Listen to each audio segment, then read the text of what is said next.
I did title it, What Has Changed in Security and What Stayed the Same, because I wanted to explore together some of the things that have evolved in the industry, in the community, and how our focus changes over years.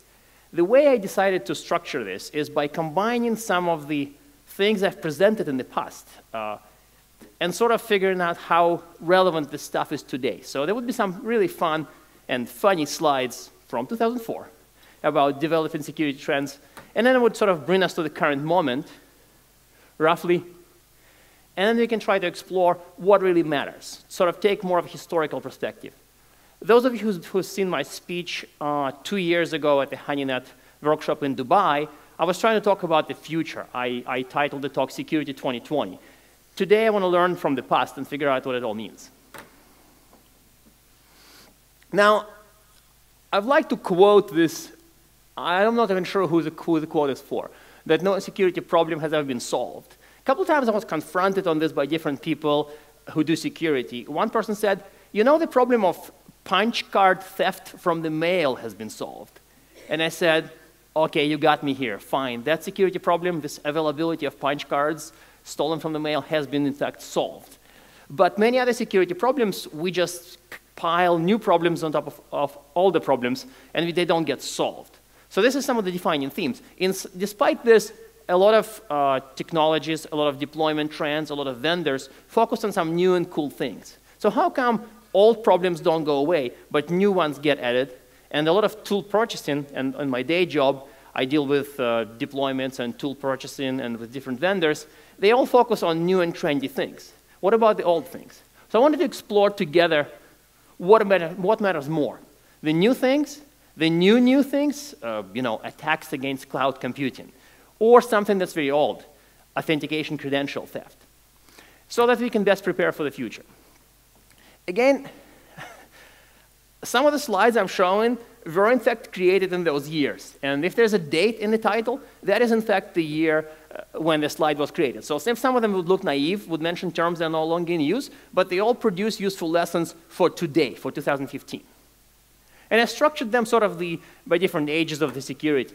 So this is the slide that I presented, I don't remember where, back in 2004, and it was something about emerging threats.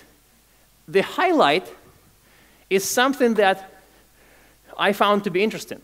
When I've seen this slide while preparing for this talk, I was really shocked because I didn't think I thought much about phishing in 2004, but if this was at least on the radar of some people, that's great. Well, guess what is one of the important issues is in 2015? Phishing. 11 years have gone by. This is still very much today's reality for many people. Same thing with client attacks. A lot of the early hacking that Lance was talking about, against Solaris machines, late 90s, was against the servers and services. Back in the early 2000s, attacks against clients were new and cool. Well, nowadays, there's no need to convince people that they are part of daily reality for most organizations. In fact, nowadays we say, if you want to do detailed monitoring, packet capture, forget DMZ. Go where the clients are. Sit next to the proxy. That's where the bad guys are. So where's the improvement? 11 years have passed by, and this is our today's reality. And yeah, I highlighted some of the terms in blue that people don't even know what they are now. Spyware, PDA. This is another one that I'm showing not just to illustrate my predictive powers. I'm pretty sure lots of people predicted this. I'm extra proud for this one. At the time when I was presenting this, I had to disclaim that, I know predicting that some problem would kind of go away, like worms, is risky because security problems tend to not go away, but this is our reality today. 2004, 2015, 11 years, where's the improvement? At the same time, what we could have done back then to not have the problem now is a big question that I'm not sure I have an answer. Now, this is another slide that can be qualified as whiny because it complains about security tools not working. Antivirus. I cannot believe I was complaining about antivirus effectiveness in 2004 because guess what people complain about nowadays the most? Which security control is the most favorite subject of security professional complaints? No, it's not the firewall. it's antivirus. We're going to come back to patching. I have a couple of slides from the Verizon 2015 report that highlights patching. But during my day job, I take calls from people sometimes who have trouble deploying patches at the right speed, deploying patches against the right systems. Patching is still a big problem. I don't think it's a 2004 problem. It's more of a 1990s kind of problem, and it's still very much alive. In fact, I've spoken to quite a few companies that prefer to essentially throw in the towel on patching because they realize they cannot patch systems at the speed that the attackers would exploit them. So let's kind of close at this era of security and kind of think together. Does a lot of this sound like 2015? It does. So-called radical predictions for the future in 2004 weren't that radical because a lot of this became daily reality in 2006 and kind of persistent until now. And yes, do you want to cry? It's a rhetorical question. The patching, antivirus, and phishing definitely are in that category. What happened after this early era of security? Compliance. I wanted to explore some of the other things that happened in subsequent years. Now, this was not very difficult to predict that compliance would matter. But I would never have believed in 2006 that for some of the security tool categories like SIEM and DLP, compliance purchasing paid up to 70, 80% of budgets. Essentially, 70 to 80% of SIEM purchasing across the industry in a certain year, I forgot the year exactly, was compliance-driven. Not threat-driven, not security issue-driven, but because some mandate somewhere mentioned that. There are companies that live like that today, for sure, but this era is certainly waning. Now, the alphabet soup is all there with us, well, mostly. This is a kind of a US-centric view, but the interesting bit about compliance is not that there are many regulations, but because we had to tell people things like that. This is one of my favorite PCI slides from 2007 that I've had in many presentations. And I had to explain this roughly 10 million times to different companies, that compliance doesn't mean that all you do. PCI says do this, I do nothing else. I got sore throat and broken brain from repeating this message roughly millions of times. I'm relatively happy to not do it anymore. I still deal with compliance a little bit, but not as much as before. This was the conversation in much of the security industry during this time frame. Yes, people were fighting advanced attackers and doing exciting things, but they were in the minority. Most of the people were dealing with stuff like this. I'm very proud of this prediction because I thought that this cannot go on. We cannot just be doing what the mandate tells us and ignore the threats, ignore the conditions outside, ignore the conditions inside our network, but just doing what the compliance mandate tells us. Still, that was the decision making at many organizations. Good news! Compliance age is roughly over. It doesn't mean the regulations are gone, but as the driver for security improvements, I think there's a dramatic decrease, and we published a couple of pieces in 2013-14 that the security purchasing have changed. And in fact, as I was wandering the RSA Vendor Expo this year, I noticed that some of the vendors don't even mention compliance. This was unthinkable in 2007, 2008. Today, yes, it's all about threats, APT, the ninjas, whatever else. Not the mandates, not the compliance. In fact, somewhere deep in the corner, there was a GRC vendor booth, and there was a couple of very bored people standing there looking sad. Most of the rest of the Vendor Expo was about threats, hacking, stealth attacks, anomaly detection, big data, but not the mandates. Another topic that was discussed a lot at different security conferences in that time frame was, is compliance helping or hurting? Some people held the view that if organizations focus just on the mandates, they ignore everything else, and they harm themselves. Others, myself included, were saying that compliance is the way to drag some of the organizations from the Stone Age, the Dark Age, into some more enlightened stance. I guess everybody makes this call on their own, but it's hard to say. I would think that the grand total is an improvement, but I don't have any data to back this up. Still, nowadays, a lot of people think of compliance more in the background and not as something critical they would do on a daily basis. We are now somewhere in 2010. This is yet another slide that showed a couple of things that are basic reality for most of us now, but it was, I guess maybe not in 2010, in roughly that time frame, a shift for some people because cybercrime became an industry. And a lot of people started facing not just a hacker or a malicious hacker, but an organized cybercrime. And obviously, Brian Krebs, who I don't think is here this time, has written a lot about this, and many other people describe the cybercrime first industry community and then ultimately cybercrime industry. This has started to affect how people do security. Combined with phishing, it led organizations to sort of a little bit decouple from the compliance thinking and started thinking about how do we counter this industrialized cybercrime. Is it an improvement compared to compliance era? I would think so, because at least we had to study the threat actors and decide what it means. Phishing, though, remains the theme.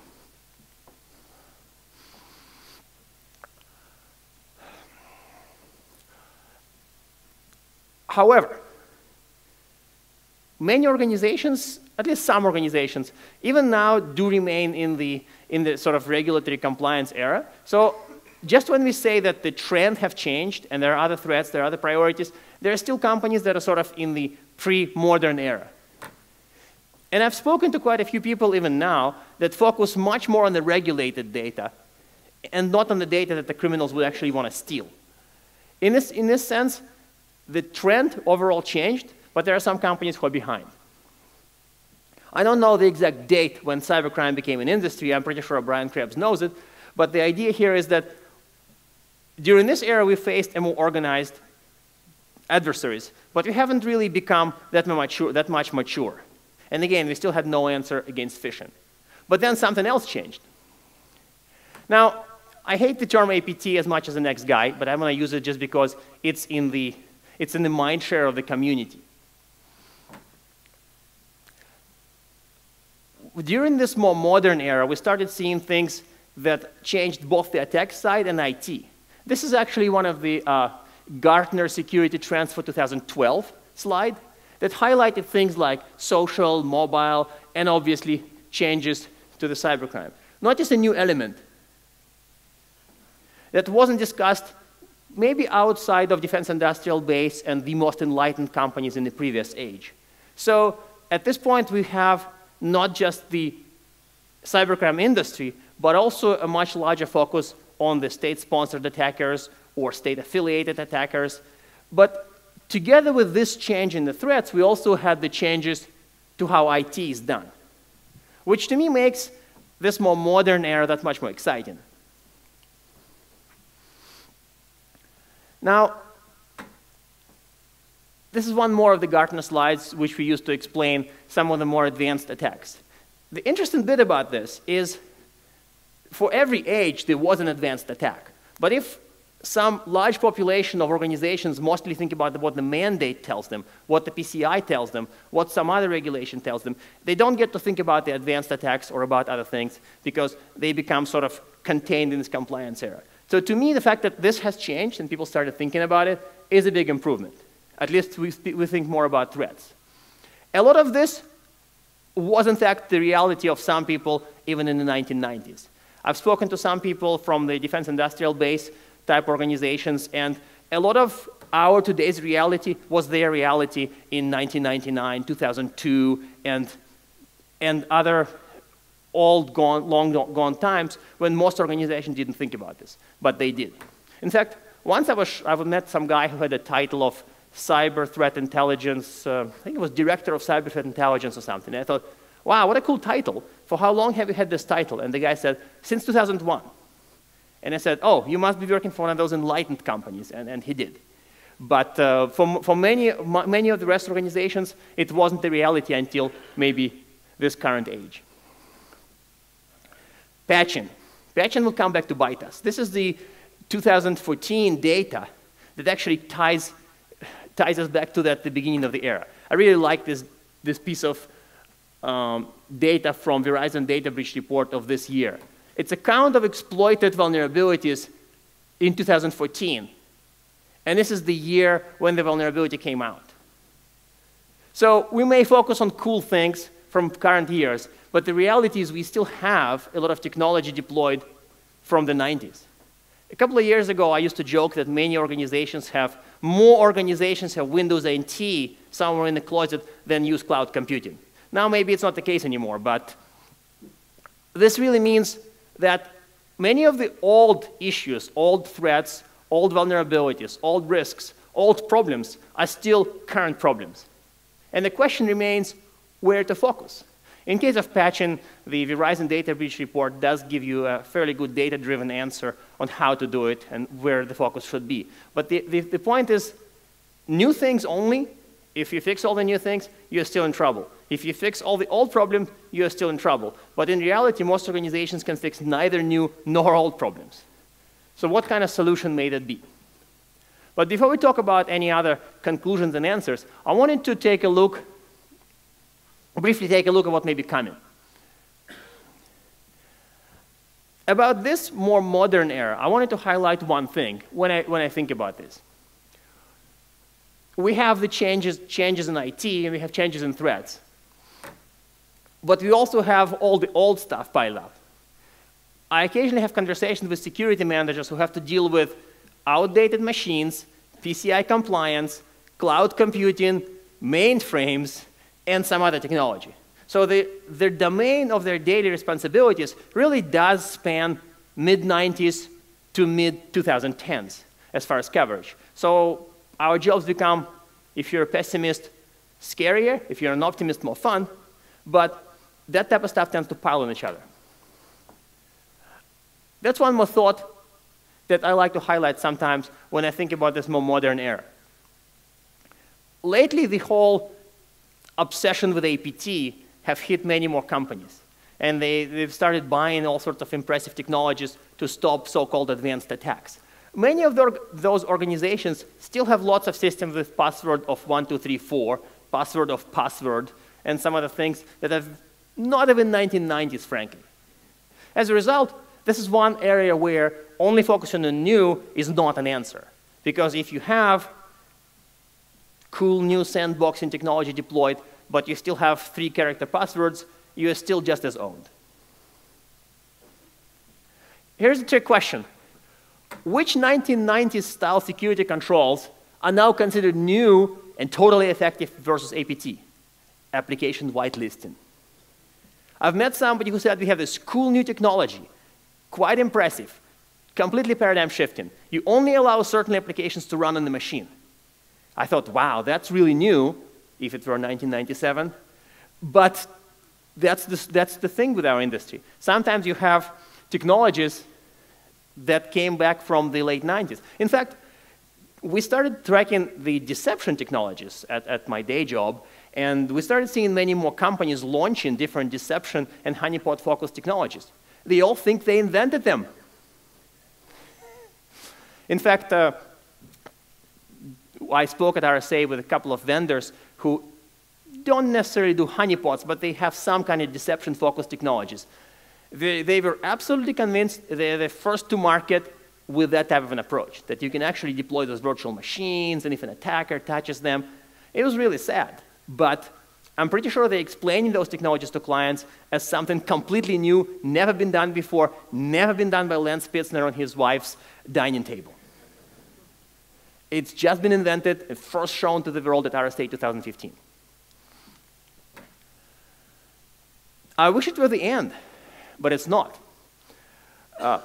At my day job, we spent quite some time looking not only at the present, but sometimes at the future. And this is obviously an exciting part of the job because we tend to try to predict what some of the things that will happen.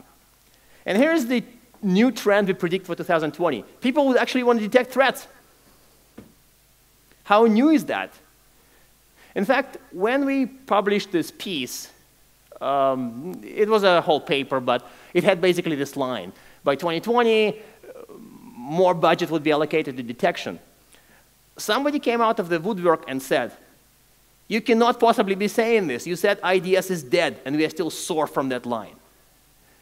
I really wanted to argue with them, but our policy states that we shouldn't argue with published positions, so I didn't. But the idea is a lot of things that are quite basic and foundational for well-trained security professionals, even in the 2000s, are now new and cool. The need to detect threats. I've taken a lot of calls on setting up an IR process. And I said, hey guys, do you know that I use a stack of IR books as my monitor stand? I have a stack of IR books that thick. Some of them are published in the 90s. A lot of the IR knowledge, incident response knowledge, is from the 90s. There was a NIST guide written right after the Morris worm. A lot of information is very useful, and it's not even the 90s, it's the 80s. For these companies, IR, setting up a response team, setting up a CERT, is very much the plan for 2016.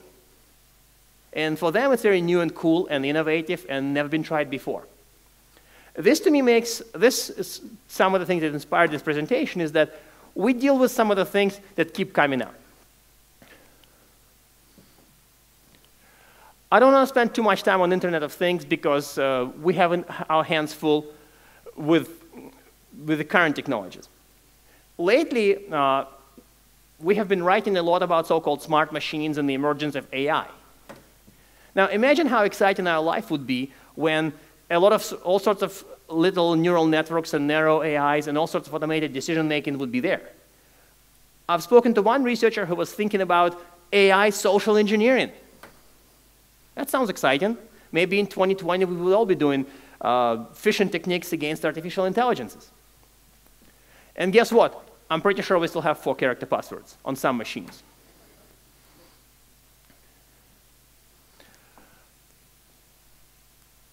This begs a question, where we would spend most of our time in the future? On new things, meaning novel attacks against new infrastructure, or mostly old things? That to me is, to a very large extent, a burning question on my mind, and I don't think there's a quick answer, but at least the answer is not only new, and the answer is not only old. Unfortunately, we have to deal with both types of issues. So one thing I wanted to present close to the end of this is kind of to reflect on what it all means. We sort of went through a sort of chunk of a security technology, security industry history. And what are some of the things that emerged? I'm kind of stealing this slogan from one of the security vendors, and I have a suspicion that some people from the security vendor may be in the audience, that you don't have a malware problem, but an adversary problem. Some of the people who are coming to security from IT, like former network engineers, come to security with an idea that if only people would fix Windows, or if only people wouldn't write TCP/IP wrong, the security industry problems would be solved. I used to really laugh at that, but I don't anymore. I just quietly explained that just as better locks never stopped crime, and having police never stopped crime, that fixing TCP/IP stack or fixing Windows wouldn't make security irrelevant. However, that's a permanent theme. Phishing in 2004 onwards, many other types of attacks, many other types of approaches really haven't changed, and they would stay, and they haven't changed not because infrastructure wasn't fixed, but because they're tied to people who are motivated to do harm. This to me was quite eye-opening, and I like to highlight that point, that when we move somewhere, when we move to some new technology, we usually still have a lot of old technology in place. And when we deal with attacks against new stuff, we cannot forget this. So this, to me, is the fact that sort of chains us a little bit to the past, even when we go into the future. Now, I don't remember who that was, but I have a suspicion that was somebody from the Honeynet project that told me that some of the freshly written smartphones were vulnerable to ping of death. I don't think it's 92, it's probably 96. But the point is that people who wrote TCP/IP stack for one of the phones made the same mistakes as the early Windows developers 20 years before that. This means that some of the new infrastructure would not only suffer from new problems, but also from the old ones. So while somebody is trying to social engineer an AI, somebody else may say, what about the management interface? Maybe it has a 4-character password. Or maybe they have the cross-site scripting somewhere. In essence, we would deal with new issues and old issues for the foreseeable future. That's the idea that emerges. And because I have to deal a lot with people who say that they want to focus or refocus on advanced threats, I always try to tell them that advanced threats isn't something that emerged in 2013. It did emerge for them in recent times, but there was always a type of threat actor that was more advanced. And that, to me, is likely a permanent theme. One of the, I think it was Dave Eitel or some other security sort of insider who always said that next generation defense usually stops current generation attacks. And if you really look at the next generation attack, that there's nothing in defense that would stop it, which obviously makes the IR very interesting. The idea here is there's always advanced threats, and there would always be advanced threats, and it's not a hot trend or a temporary fixture of what we have now. It's probably a permanent fixture. We would always have something that's much more advanced, and we have to deal with that. These are some of the things that, to me, are old, they're also new, and they're sort of permanent fixture of our industry. What are some of the things that are genuinely new? Some of the things that if we had to deal with them in the past, they were very different. In the year before, when I was speaking in Dubai, I asked, why is there a word for cybercrime? Why isn't cybercrime just crime? And that's a good question that some people are kind of pondering. In reality, we will be living in the world where crime would be crime and it wouldn't be cybercrime, because there would be a much closer connection between the digital realm and the physical realm. In the 1990s, if you hacked a computer, you just hacked a computer. In 2020, if you hacked a computer, maybe you broke a car. Maybe you caused some other damage to the physical world. That, to me, is very different, and that, to me, is net new. Sure, there were industrial control systems in the old age, but it is the number of things that will be connected to the physical world, connecting IT to the physical world, will in fact change how we do things, and it is not something that has direct roots in the past.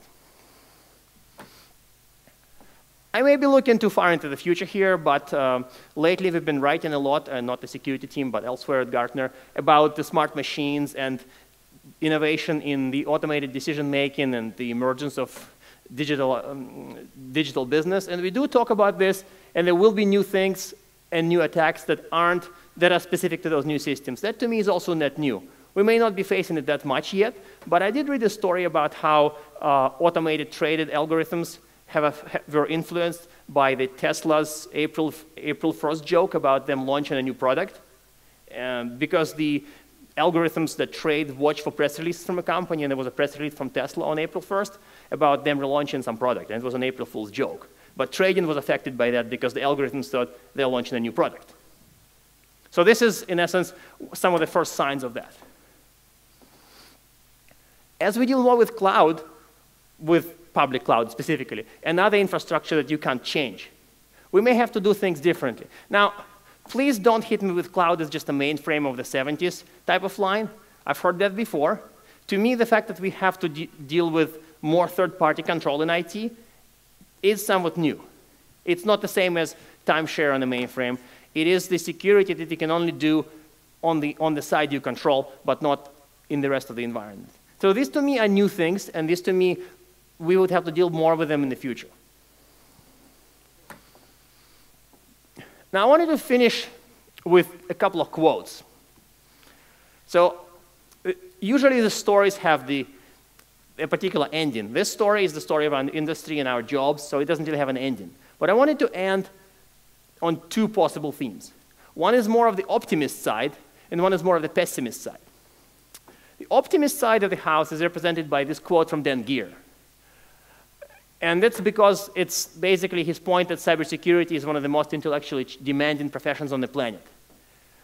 To me, I'm certainly proud to be part of the industry and in different roles over the years. And to me, the fact that we have to deal with constant change in the environment, constant change on the IT side, constant change on the threat side, and you have to think more about how the environment would look like, how the threats would look like, how the IT would look like, how would reliance on IT look like.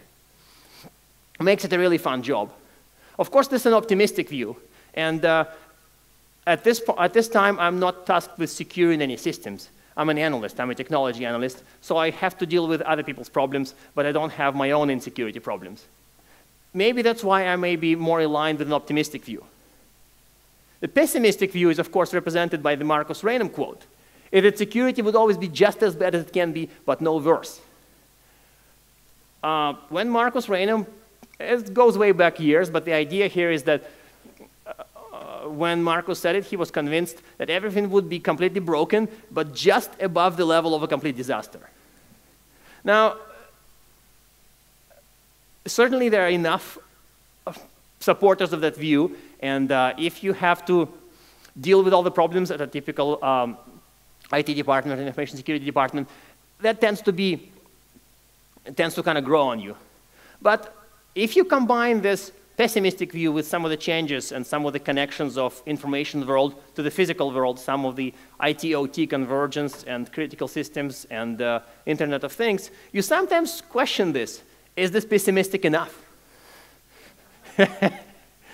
Obviously, it's quite impossible to out-pessimist Marcus Ranum, but you still wonder whether it means that the world would change and the security failures wouldn't be about making fun of people for their mistakes, but they would be about people, changes to a physical world. I'm pretty sure you've watched this plane hacking story, how much of this is reality and how much is a myth, but that's the type of an issue that we may be facing around this area. To me, that's not new. And I still talk with people who say we are in IT security. And at this point, I usually kind of try to look at them and say, maybe we don't all like this cyber term, but there is one value in using the cybersecurity term over IT security term because IT security implies you're just doing IT.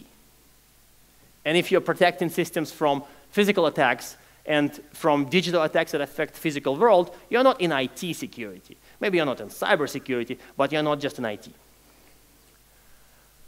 Where did I want to go with that? I would probably stick to the optimistic view. And I wanted to finish on the optimistic note. Hey, it's only the first day. I cannot possibly be launching those black clouds of depression and more Marcus Ranum quotes. However things would be, we certainly have a very, very fun, whatever number of years ahead of us. Thanks a lot for your attention.